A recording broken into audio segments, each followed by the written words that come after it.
करदा प्रोग्राम में आपकी होस्ट दाविंदान में आपको खुशामदीद कहती हूँ। उम्मीद करते हैं आप सब खैरियत से होंगे। और जनाब, आपको पता है कि हमारा जी करता रहता है कभी कुछ करने को, कभी कोई हमें बुला लेता है और कभी हम किसी को बुला लेते हैं। और हाँ, कभी कभार हम चले भी जाते हैं। और आज जो है वो हम लोग कैस्पर ग्रुप ऑफ कंपनीज के डायरेक्टर से आपकी मुलाकात करवाएंगे और आपको बताएंगे कि एक जो बिजनेसमैन होता है उसकी लाइफ कुछ जानने की कोशिश करेंगे कि पर्सनल लाइफ में वो कैसे होते हैं। और बिजनेस के हवाले से भी ये बहुत इंफॉर्मेटिव सा प्रोग्राम होगा जिसमें आपको इन्फॉर्मेशन भी मिलेगी कि कैसे आपने एक जगह से दूसरी जगह किसी को मूव करवाना है, मतलब चीज़ों को मूव करवाना है, तो आप कैसे जो है वो उसको कर सकते हैं। कैस्पर आपकी कैसे मदद करता है, इसके बारे में जानेंगे। और हमारे साथ हैं, भी वेलकम करते हैं हम कैस्पर ग्रुप ऑफ कंपनीज के डायरेक्टर कामरान चौधरी को। अस्सलाम वालेकुम। वालेकुम अस्सलाम। कैसे हैं आप? I'm good, अल्हम्दुलिल्लाह। बहुत शुक्रिया जी, आप आए। और सबसे पहले तो हमें ये बताएं कि ये जो आइडिया है कैस्पर का, ये बचपन से आप इस फील्ड में आना चाहते थे या मतलब कि किस चीज़ से इंस्पायर हो गए?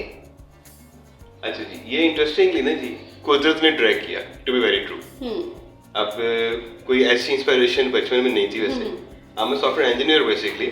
और उसके बाद लेकिन आपको लगा कि आपके अंदर तो बिजनेस करने वाली क्वालिटीज है, तो पॉलिश कर लिया। Exactly, to be an entrepreneur ये काफ़ी देर से था दिल में।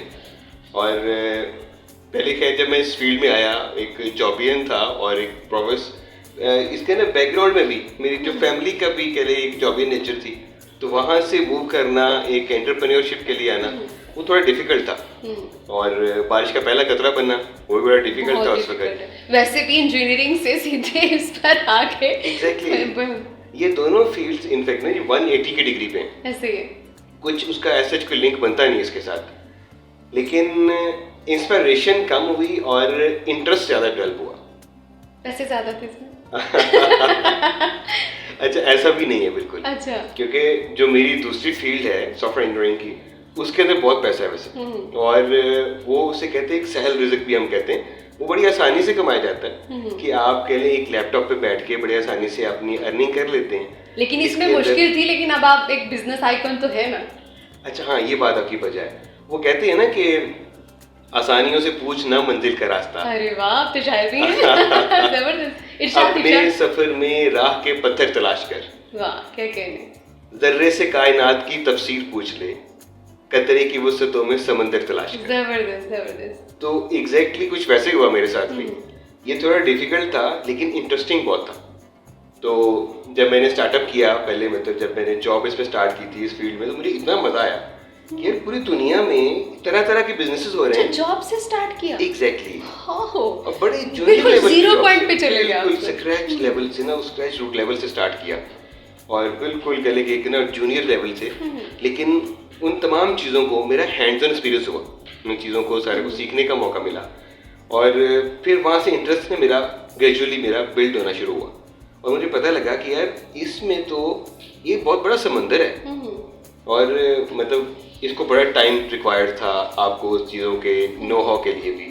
फिर खैर मैंने जब वो स्टार्टअप किया ना जी, उसमें पता लगा कि यार इतने तरह के बिजनेसेस और पूरी दुनिया से ये मूवमेंट हो रही है।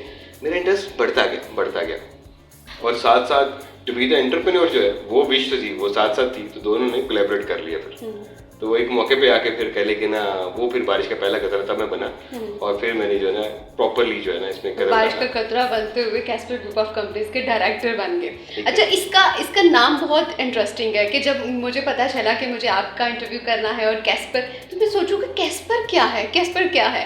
तो मुझे इसका अभी फिर आपसे बात भी, तो मैं चाहूँगी कि दुनिया को भी पता चले कि आप कहाँ अभी तक आपने अपने बचपन को जिंदा रखा हुआ है इसमें। हाँ, ये भी बड़ा एक इंटरेस्टिंग पॉइंट है। और अक्सर औकात मेरे से ना ये मेरे जो इंटरनेशनल काउंटर पार्ट्स हैं वो भी पूछते हैं, और यहाँ पे लोकल बहुत सारे क्लाइंट्स और दोस्त भी पूछते हैं कि कैस्पर बेसिकली ये है क्या। मतलब अगर हम सिर्फ उसके नाम की और लोगों की बात करें ना, तो कैस्पर बेसिकली हम जो छोटे होते बचपन में एक कार्टून करेक्टर था। वो एक करेक्टर ऐसा था कि वो एक झाड़ू पकड़ता था और हवा के दोष पे उड़ जाता था। तो मुझे ना वहाँ से था कि मैंने ये हमारी बड़ी टाइम डेफिनेट मूवमेंट होती है और लॉजिस्टिक्स हमेशा से कहते हैं आपकी एक रीढ़ की हड्डी की हैसियत रखती है। तो जब आपने सप्लाई चेन मैनेजमेंट में आना है, लोगों को लॉजिस्टिक्स प्रोवाइड करनी है, तो उनकी पहली नीड क्या है कि टाइम डेफिनेट मूवमेंट है, आपने उसको फुलफिल करना है। उसके लिए मैंने फिर ये कॉन्सेप्ट उस वक्त जो है ना, मैंने और मेरे डिज़ाइनर ने बैठ के हमें जो है हमने ये प्लान किया कि हम ये करेंगे कि हम इसको with the speed of air move करके देंगे आपको। हमारा एक लोगो है, एक हेक्सागोनल, वो भी शो करता है कि हम स्पीड ऑफ एयर के साथ मूव कर रहे हैं। अच्छा, अब वहाँ से हमें कैस्पर का नेम तो मिला, बट उसका नेम था, वो सी से कैस्पर स्टार्ट होता था। के से कामरान है तो के से कैस्पर भी है। वाह, और उसकी दूसरी वजह ये है, नहीं आपकी क्रिएटिविटी दिख रही है। और दूसरी वजह ये है कि वो प्रोनाउंसिएशन में भी इजी था। इजी था। अगर आप के से कैस्पर प्रोनाउंस करते तो हमारे रीजन में उसको कह ले कि ना प्रोनाउंस करना जरा इजी था। तो इसलिए हमने वो के से कैस्पर स्टार्ट किया और कॉन्सेप्ट ये रखा कि हम with the speed of air आपकी कंसाइनमेंट को मूव करके देंगे। बहुत खूब। लेकिन ये आपका आइडिया पेरेंट्स तक ये पैगाम भी पहुंचाता है कि आप जब अपने बच्चों की देखभाल कर रहे होते हैं तो वो जो चीज़ देखते हैं, सुनते हैं, वो बचपन से ही वो आइडियाज़ जनरेट होना शुरू हो जाते हैं, उनको वो अपना जहन बनना शुरू हो जाता है। तो ये भी एक बहुत अच्छा मैसेज है कि पेरेंट्स अपने बच्चों पर गौर करें कि वो क्या देख रहे हैं, वो क्या सुन रहे हैं। तो ये तो क्रेडिट आपके पेरेंट्स को भी जाता है, उन्होंने कैस्पर आपको दिखा दिया था। ठीक हो गया। अच्छा, मुझे अब ये आप बताइए कि सफ़र तो ज़ाहिर बात है कोई भी आसान नहीं होता और हर्डल्स आती हैं इस बिज़नेस में। आपको बिज़नेस स्टार्ट करने में फिर उसको इतना ग्रो माशाल्लाह आपने किया कि आज पूरे पाकिस्तान में नहीं बल्कि पाकिस्तान से बाहर ममालिक में इसका नाम है। तो क्या हर्डल्स आपको सामने आई? अच्छा, हमें ना जी बहुत सारी हर्डल्स, वैसे ये आपकी बात बिल्कुल बचा है कि कोई भी आप जब नया स्टार्टअप करते हैं ना तो आपको बहुत सारी जो है ना रास्ते के अंदर बहुत सारे कह लें कि ना वो हर्डल्स को साफ करना पड़ता है। इतनी छोटी छोटी हर्डल्स और उस वक्त हमें एक पहाड़ लगते थे। तो वो खैर अल्लाह ताला ने उसमें कर्म किया कि हमने ना चीज़ों से साथ साथ with the passage of time चीज़ों से हमने लर्न भी किया, सोल्यूशन भी निकाले। इवन छोटा सा मैटर था कि हमें कंसाइनमेंट मूव करते हैं तो उसके अंदर हमारे जो सबसे बड़ा इशू जो उस वक्त मुझे नज़र आया और जो अब तक वैसे अभी भी हमारी फील्ड के अंदर ये पाया जाता है कि आपने अपनी इंटरनेशनल रेमिटेंस कैसे फॉरवर्ड करनी है।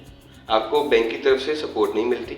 आपको कहा जाता है कि आपने अगर छोटी सी अगर फ्रेट मूवमेंट भी आपने पेमेंट करनी है तो एक पलंदा पूरा मांगा जाता है आपसे कि इतने डॉक्यूमेंट सबमिट करवाएं, इतनी मेंबरशिप सबमिट करवाएं, आपका इतने साल का जो है ना वो टेन्योर होना चाहिए, आपको इतने साल से चैम्बर की मेंबर होना चाहिए, फिर हमारे अपनी जो फ्रेट की मेंबर्स हैं उसके लिए आपको इतने 2-3 साल से आपको मेंबर होना चाहिए। तो मैं तो बिल्कुल जब स्टार्टअप किया था तो ये था कि डे फर्स्ट से स्टार्ट किया और डे फर्स्ट से हम ब्रेक इवन पे थे। तो जब उसी वक्त हमारे पास कंसाइनमेंट तो थी लेकिन चैलेंजेस भी साथ थे। अब इस तरह के चैलेंजेस कि जो उसके अंदर अब जब निटी-ग्रिटी हम जाते हैं तो पता लगता है कि यार आपने अपने जो है ना क्लाइंट सेटिस्फेक्शन को भी मीट कर लिया, आपने ऑपरेशन को भी मीट कर लिया, लेकिन जब आपने यहाँ से वो टेक्निकली आपने पेमेंट रूट करनी है तो उसको आप किस तरह से वो करेंगे, मीट करेंगे। बैंक्स ने बहुत सारे इश्यूज बल्कि क्रिएट किए, लेकिन फिर खैर हमने उन सारों को जो है ना किसी न किसी तरीके से एडजस्ट किया, उनको जो है हमने डॉक्यूमेंटेशन को पूरी की। अब वो पता लगता है, अब तो वो चीज़ें सारी कह लें कि क्लिक पे हो रही होती हैं। स्टाफ भी सारे का सारा जो है ना वो बड़ा माशाल्लाह वेल इक्विप्ड है, बट उस वक्त वो बड़ी ट्रबल थी और वो बहुत बड़ा पहाड़ नज़र आ रहा था। तो खैर अब लर्न से अर्न तक का सफर तो तय हो गया। exactly. मुश्किल था लेकिन इंटरेस्टिंग था। नाज़रीन बढ़ते एक मुख्तसर ब्रेक की तरफ लौट कर आएंगे और साथ